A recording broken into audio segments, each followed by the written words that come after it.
Good morning जी।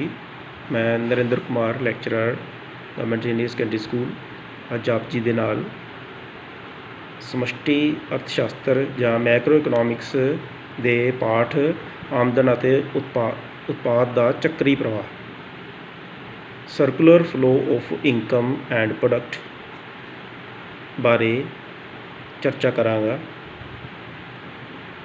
ਜਿਸ ਤਰ੍ਹਾਂ ਕਿ ਅਸੀਂ ਜਾਣਦੇ ਹਾਂ, ਸਮਸ਼ਟੀ ਅਰਥ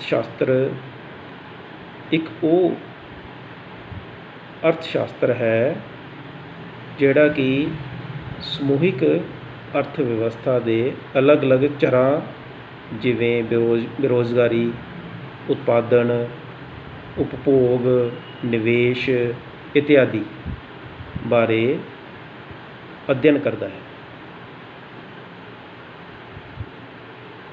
ਕਿਸੇ ਵੀ ਅਰਥ ਵਿਵਸਥਾ ਨੂੰ ਸਮਝਣ ਵਾਸਤੇ ਉਹਦੇ ਆਰਥਿਕ ਢਾਂਚੇ ਨੂੰ ਸਮਝਣਾ ਜ਼ਰੂਰੀ ਹੁੰਦਾ ਹੈ। ਆਰਥਿਕ ਢਾਂਚਾ ਕਿਸੇ ਵੀ ਅਰਥ ਵਿਵਸਥਾ ਦਾ, ਉਹਨੂੰ ਅਸੀਂ 5 ਹਿੱਸਿਆਂ ਵਿੱਚ ਵੰਡਿਆ ਹੋਇਆ ਹੈ, ਜਿਹਨੂੰ ਅਸੀਂ ਸੈਕਟਰਸ ਆਫ ਇਕੋਨਮੀ ਜਾਂ ਅਰਥ ਵਿਵਸਥਾ ਦੇ ਖੇਤਰ ਕਹਿੰਦੇ ਹਾਂ। ਇਹ 5 ਖੇਤਰ ਹਨ। ਨੰਬਰ 1 ਪਰਿਵਾਰਿਕ ਖੇਤਰ, ਨੰਬਰ 2 ਉਤਪਾਦਨ ਖੇਤਰ, ਨੰਬਰ 3 ਸਰਕਾਰੀ ਖੇਤਰ, ਨੰਬਰ 4 ਬਾਕੀ ਵਿਸ਼ਵ ਖੇਤਰ, ਨੰਬਰ 5 ਵਿੱਤੀ ਖੇਤਰ। ਜਿੰਨੀਆਂ ਵੀ ਆਰਥਿਕ ਕਿਰਿਆਵਾਂ ਹਨ, ਇਹ 5 ਖੇਤਰਾਂ ਦੇ ਵਿੱਚ ਹੀ ਚੱਲਦੀਆਂ ਹਨ। ਇਹ 5 ਖੇਤਰਾਂ ਤੋਂ ਹੀ ਸਾਨੂੰ ਕਿਸੇ ਵੀ ਦੇਸ਼ ਦੀ ਅਰਥ ਵਿਵਸਥਾ ਦੇ ਬਾਰੇ ਪਤਾ ਲੱਗਦਾ ਹੈ। ਸਾਨੂੰ ਇਹ ਪਤਾ ਲੱਗਦਾ ਹੈ ਕਿ ਉਹ ਦੇਸ਼ ਕਿੰਨਾ ਵਿਕਸਿਤ ਹੈ ਜਾਂ ਵਿਕਾਸਸ਼ੀਲ ਹੈ, ਜਾਂ ਉਹ ਆਰਥਿਕ ਤੌਰ 'ਤੇ ਉਹਦਾ ਕਿਹੋ ਜਿਹੀ ਹਾਲਤ ਹੈ। ਉਸ ਦੇਸ਼ ਦੇ ਵਿੱਚ ਕਿੰਨਾ ਨਿਵੇਸ਼ ਹੋ ਰਿਹਾ ਹੈ, ਲੋਕਾਂ ਦਾ ਜੀਵਨ ਪੱਧਰ ਕਿਸ ਤਰ੍ਹਾਂ ਦਾ ਹੈ। ਇਹ ਸਾਰੀ ਜਾਣਕਾਰੀ ਸਾਨੂੰ ਅਰਥ ਵਿਵਸਥਾ ਦੇ ਇਹ 5 ਖੇਤਰਾਂ ਤੋਂ ਪਤਾ ਲੱਗਦੀ ਹੈ। ਜਿਹੜਾ ਪਹਿਲਾ ਖੇਤਰ ਪਰਿਵਾਰਿਕ ਖੇਤਰ ਹੈ, ਜਿਹਨੂੰ ਅਸੀਂ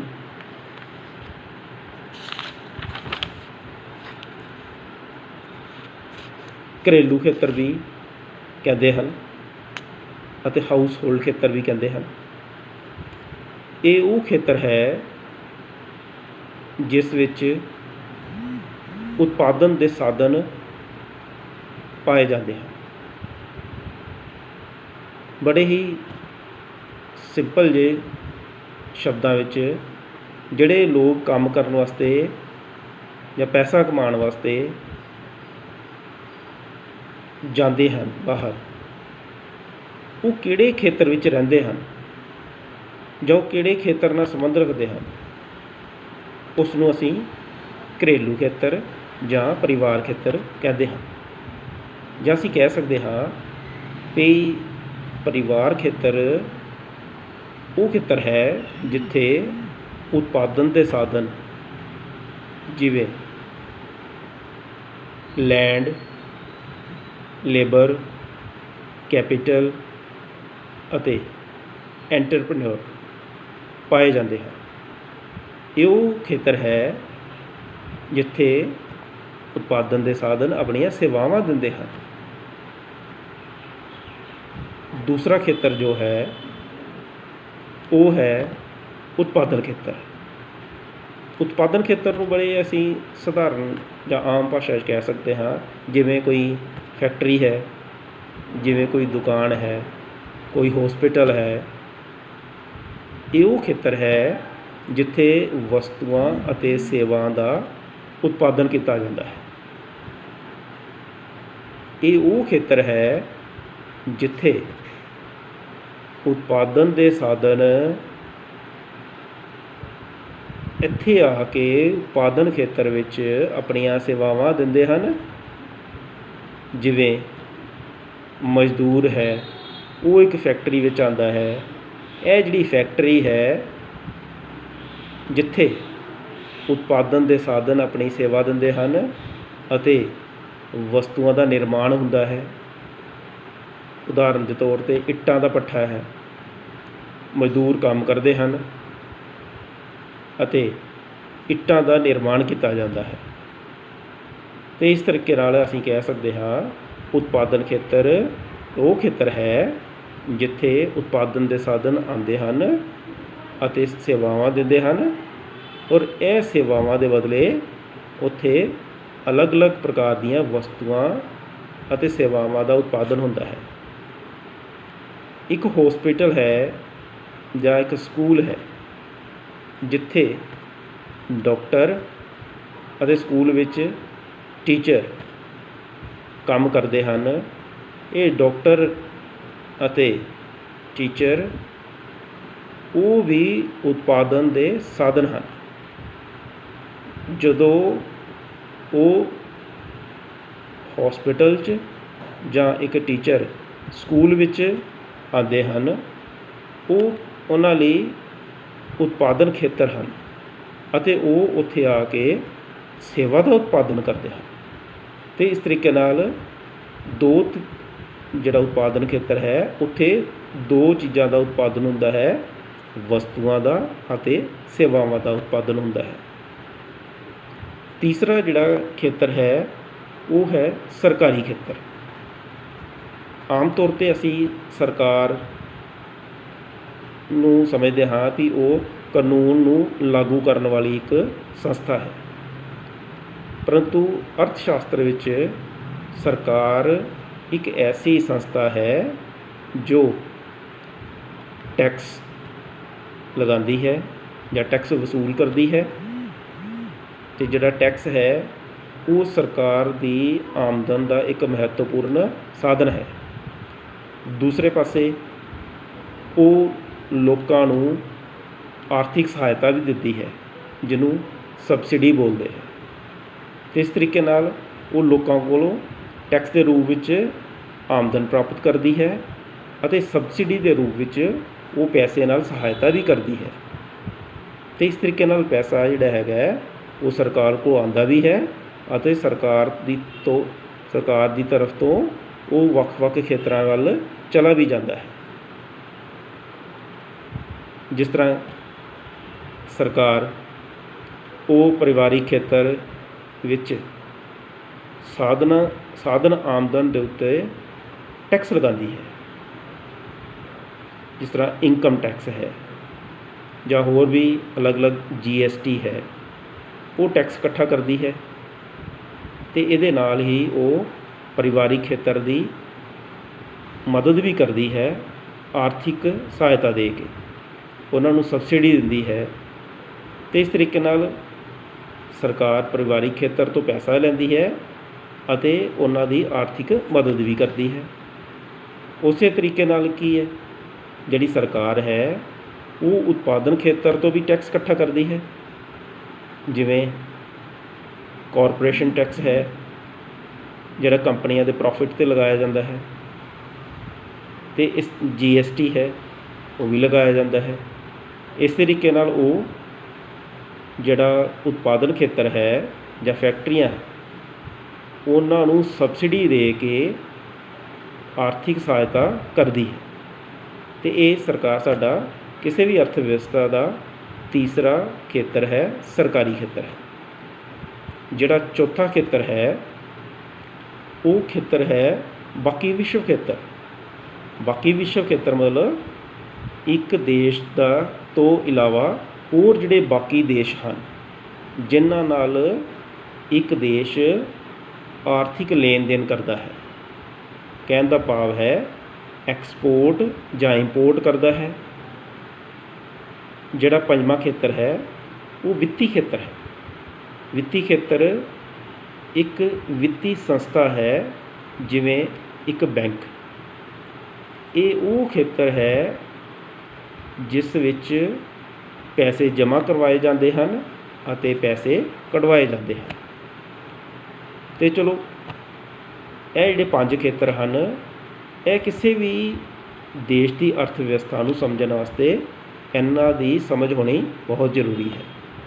ਅਤੇ ਕਿਉਂਕਿ ਸਾਡਾ ਜਿਹੜਾ ਟੋਪਿਕ ਹੈ ਉਹ ਸੰਬੰਧ ਰੱਖਦਾ ਹੈ ਵੀ ਕਿਸ ਤਰੀਕੇ ਨਾਲ ਜਿਹੜੀ ਆਮਦਨ ਅਤੇ ਉਤਪਾਦਨ ਹੈ ਉਹ ਕਿਸ ਤਰੀਕੇ ਨਾਲ ਜਿਹੜੇ ਅਲੱਗ ਅਲੱਗ ਖੇਤਰ ਹੈ ਉਹਨਾਂ ਵਿੱਚ ਉਹ ਚੱਕਰ ਕੱਟਦਾ ਹੈ। ਅਤੇ ਇਹਨੂੰ ਸਮਝਣ ਵਾਸਤੇ ਅਸੀਂ ਪਹਿਲੇ ਸਿਰਫ 2 ਸੈਕਟਰ ਜਿਹੜੇ ਹਨ, ਜਿਵੇਂ ਪਰਿਵਾਰਿਕ ਖੇਤਰ ਅਤੇ ਉਤਪਾਦਨ ਖੇਤਰ ਦੀ ਮਦਦ ਨਾਲ ਅਸੀਂ ਜਿਹੜਾ ਆਮਦਨ ਅਤੇ ਉਤਪਾਦ ਦਾ ਜਿਹੜਾ ਚੱਕਰ ਹੈ ਉਹਨੂੰ ਸਮਝਣ ਦੀ ਕੋਸ਼ਿਸ਼ ਕਰਾਂਗੇ। ਆਓ ਇਹਨੂੰ ਅਸੀਂ ਇੱਕ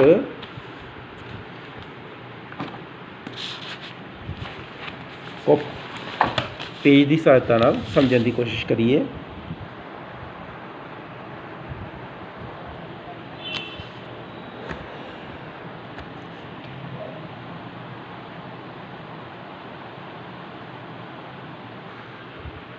ਜਿਸ ਤਰ੍ਹਾਂ ਕਿ ਅਸੀਂ ਜਾਣਦੇ ਹਾਂ, ਜਿਹੜਾ ਪਰਿਵਾਰਿਕ ਖੇਤਰ ਹੁੰਦਾ ਹੈ, ਇਸ ਖੇਤਰ ਵਿੱਚ ਉਤਪਾਦਨ ਦੇ ਸਾਧਨ ਪਾਏ ਜਾਂਦੇ ਹਨ। ਜਿਹੜੇ ਉਤਪਾਦਨ ਦੇ ਸਾਧਨ ਹਨ ਉਹ ਆਪਣੀਆਂ ਸੇਵਾਵਾਂ ਉਹ ਉਤਪਾਦਨ ਦੇ ਖੇਤਰ ਨੂੰ ਦਿੰਦੇ ਹਨ। ਜਿਵੇਂ ਜਿਹੜੇ ਮਜ਼ਦੂਰ ਹਨ, ਮਿਸਤਰੀ ਹਨ, ਇਹ ਕਿਸੇ ਫੈਕਟਰੀ ਵਿੱਚ ਜਾ ਕੇ ਕੰਮ ਕਰਦੇ ਹਨ। ਕਹਿਣ ਦਾ ਭਾਵ ਹੈ ਉਹ ਆਪਣੀਆਂ ਸੇਵਾਵਾਂ ਉਤਪਾਦਨ ਖੇਤਰ ਨੂੰ ਦਿੰਦੇ ਹਨ। ਇਹਨਾਂ ਦੀਆਂ ਸੇਵਾਵਾਂ ਦੇ ਕਾਰਨ ਉਤਪਾਦਨ ਖੇਤਰ ਵਿੱਚ ਵਸਤੂਆਂ ਅਤੇ ਸੇਵਾਵਾਂ ਦਾ ਨਿਰਮਾਣ ਹੁੰਦਾ ਹੈ। ਅਤੇ ਇਹ ਜਿਹੜੀਆਂ ਵਸਤੂਆਂ ਅਤੇ ਸੇਵਾਵਾਂ ਹੁੰਦੀਆਂ ਹਨ ਇਹ ਉਤਪਾਦਨ ਖੇਤਰ ਤੋਂ ਜਦੋਂ ਬਣ ਕੇ ਤਿਆਰ ਹੁੰਦੀਆਂ ਹਨ, ਇਹ ਫਿਰ ਉਤਪਾਦਨ ਖੇਤਰ ਤੋਂ ਪਰਿਵਾਰ ਖੇਤਰ ਵੱਲ ਆ ਕੇ ਵਿਕਦੀਆਂ ਹਨ। ਅਤੇ ਇਸ ਤਰੀਕੇ ਨਾਲ ਇਹ ਜਿਹੜੀਆਂ ਸੇਵਾਵਾਂ ਦਾ ਪ੍ਰਵਾਹ ਪਰਿਵਾਰਿਕ ਖੇਤਰ ਤੋਂ ਉਤਪਾਦਨ ਖੇਤਰ ਅਤੇ ਉਤਪਾਦਨ ਖੇਤਰ ਤੋਂ ਵਸਤੂ ਅਤੇ ਸੇਵਾਵਾਂ ਦਾ ਪ੍ਰਵਾਹ ਪਰਿਵਾਰ ਖੇਤਰ ਨੂੰ ਹੁੰਦਾ ਜਾਂਦਾ ਹੈ। ਅਤੇ ਇਹ ਜਿਹੜਾ ਸਰਕਲ ਹੈ ਇਹ ਹਮੇਸ਼ਾ ਚੱਲਦਾ ਰਹਿੰਦਾ ਹੈ। ਇਹ ਜਿਹੜਾ ਸਰਕਲ ਹੈ ਜਿਹਦੇ ਵਿੱਚ ਪਰਿਵਾਰ ਖੇਤਰ ਅਤੇ ਉਤਪਾਦਨ ਖੇਤਰ ਦੇ ਵਿੱਚ ਵਸਤੂਆਂ ਅਤੇ ਸੇਵਾਵਾਂ ਦਾ ਪ੍ਰਵਾਹ ਹੁੰਦਾ ਰਹਿੰਦਾ ਹੈ, ਇਸ ਪ੍ਰਵਾਹ ਨੂੰ ਅਸੀਂ ਵਾਸਤਵਿਕ ਪ੍ਰਵਾਹ ਜਾਂ ਰੀਅਲ ਫਲੋ ਕਹਿੰਦੇ ਹਾਂ। ਦੂਸਰਾ ਇੱਕ ਹੋਰ ਪ੍ਰਵਾਹ ਵੀ ਹੁੰਦਾ ਹੈ, ਉਹਨੂੰ ਅਸੀਂ ਆਮਦਨ ਦਾ ਪ੍ਰਵਾਹ ਕਹਿੰਦੇ ਹਾਂ। ਜਿਵੇਂ ਜਦੋਂ ਪਰਿਵਾਰਿਕ ਖੇਤਰ ਦੇ ਲੋਕ ਉਹ ਉਤਪਾਦਨ ਖੇਤਰ ਵਿੱਚ ਆਪਣੀ ਸੇਵਾ ਦਿੰਦੇ ਹਨ ਅਤੇ ਉਹਨਾਂ ਨੂੰ ਉੱਥੋਂ ਆਮਦਨ ਦੀ ਪ੍ਰਾਪਤੀ ਹੁੰਦੀ ਹੈ, ਜਿਹਨੂੰ ਸਾਧਨ ਆਮਦਨ ਕਹਿੰਦੇ ਹਨ। ਜਿਸ ਤਰ੍ਹਾਂ ਜਿਹੜੇ ਮਜ਼ਦੂਰ ਮਿਸਤਰੀ ਹੈ ਉਹ ਜਦੋਂ ਕੰਮ ਕਰਨ ਜਾਣਗੇ ਅਤੇ ਉਹਨਾਂ ਨੂੰ ਪੈਸੇ ਮਿਲਦੇ ਹੈ। ਮੰਨ ਲਓ ਉਹਨਾਂ ਨੂੰ 1000 ਰੁਪਈਆ ਮਿਲਿਆ, ਇਹ ਜਿਹੜਾ ਪੈਸਾ ਮਿਲਿਆ ਹੈ ਉਹਨੂੰ ਸਾਧਨ ਆਮਦਨ ਕਹਿੰਦੇ ਹਨ। ਜਿਹੜੀ ਰੈਂਟ, ਵੇਜਿਸ, ਇੰਟਰਸਟ ਅਤੇ ਪ੍ਰੋਫਿਟ ਦੇ ਰੂਪ ਵਿੱਚ ਹੁੰਦਾ ਹੈ। ਉਸੇ ਤਰ੍ਹਾਂ ਹੀ ਜਦੋਂ ਇਹ ਪੈਸਾ ਪਰਿਵਾਰ ਖੇਤਰ ਨੂੰ ਆ ਜਾਂਦਾ ਹੈ ਅਤੇ ਪਰਿਵਾਰਿਕ ਖੇਤਰ ਦੇ ਲੋਕ ਉਹ ਉਤਪਾਦਨ ਖੇਤਰ ਦੁਆਰਾ ਬਣਾਈਆਂ ਗਈਆਂ ਵਸਤੂਆਂ ਅਤੇ ਸੇਵਾਵਾਂ ਨੂੰ ਖਰੀਦਦੇ ਹਨ। ਅਤੇ ਉਹਨੂੰ ਜਦੋਂ ਖਰੀਦਦੇ ਹਨ ਅਤੇ ਇਹੀ ਜਿਹੜਾ ਪੈਸਾ 1000 ਹੈ ਉਹ 1000 ਰੁਪਈਆ ਉਹ ਮੁੜ ਉਤਪਾਦਨ ਖੇਤਰ ਵਿੱਚ ਵਾਪਸ ਚਲਾ ਜਾਂਦਾ ਹੈ। ਇਸੇ ਤਰ੍ਹਾਂ ਹੀ ਇਹ ਸਰਕਲ ਜਿਹੜਾ ਚੱਲਦਾ ਰਹਿੰਦਾ ਹੈ। ਪੈਸਾ ਉਤਪਾਦਨ ਖੇਤਰ ਤੋਂ ਪਰਿਵਾਰਿਕ ਖੇਤਰ ਤੋਂ ਵੱਲ, ਫਿਰ ਪਰਿਵਾਰ ਖੇਤਰ ਤੋਂ ਉਤਪਾਦਨ ਖੇਤਰ ਵੱਲ ਜਾਂਦਾ ਹੈ, ਫਿਰ ਉਤਪਾਦਨ ਖੇਤਰ ਤੋਂ ਪਰਿਵਾਰ ਖੇਤਰ, ਫਿਰ ਪਰਿਵਾਰ ਖੇਤਰ ਤੋਂ ਉਤਪਾਦਨ ਖੇਤਰ ਨਾਲ। ਅਤੇ ਇਹ ਜਿਹੜਾ ਚੱਕਰ ਹੈ ਇਹ ਹਮੇਸ਼ਾ ਚੱਲਦਾ ਹੀ ਰਹਿੰਦਾ ਹੈ। ਇਸ ਚੱਕਰ ਨੂੰ ਅਸੀਂ, ਇਸ ਆਮਦਨ ਦੇ ਚੱਕਰ ਨੂੰ, ਪੈਸੇ ਦੇ ਚੱਕਰ ਨੂੰ ਅਸੀਂ ਮੌਦਰਿਕ ਪ੍ਰਵਾਹ ਬੋਲਦੇ ਹਾਂ। ਇਹ ਚੱਕਰ ਨਾ ਰੁਕਣ ਵਾਲੀ ਪ੍ਰਕਿਰਿਆ ਹੈ, ਇਹ ਹਮੇਸ਼ਾ ਚੱਲਦੀ ਰਹਿੰਦੀ ਹੈ, ਕਿਉਂਕਿ ਜ਼ਰੂਰਤਾਂ ਕਦੀ ਖਤਮ ਨਹੀਂ ਹੁੰਦੀਆਂ। ਇਹ ਆਪਣੀਆਂ ਜ਼ਰੂਰਤਾਂ ਨੂੰ ਪੂਰਾ ਕਰਨ ਵਾਸਤੇ ਉਤਪਾਦਨ ਹੁੰਦਾ ਰਹਿੰਦਾ ਹੈ, ਅਤੇ ਜਿਹਦੇ ਕਾਰਨ ਆਮਦਨ ਦੀ ਪ੍ਰਾਪਤੀ ਹੁੰਦੀ ਹੈ, ਉਹਨੂੰ ਖਰਚ ਕੀਤਾ ਜਾਂਦਾ ਹੈ, ਅਤੇ ਇਸ ਤਰੀਕੇ ਨਾਲ ਪਰਿਵਾਰ ਖੇਤਰ ਅਤੇ ਉਤਪਾਦਨ ਖੇਤਰ ਵਿੱਚ ਆਮਦਨ ਅਤੇ ਉਤਪਾਦ ਦਾ ਚੱਕਰ ਚੱਲਦਾ ਹੀ ਰਹਿੰਦਾ ਹੈ। ਧੰਨਵਾਦ।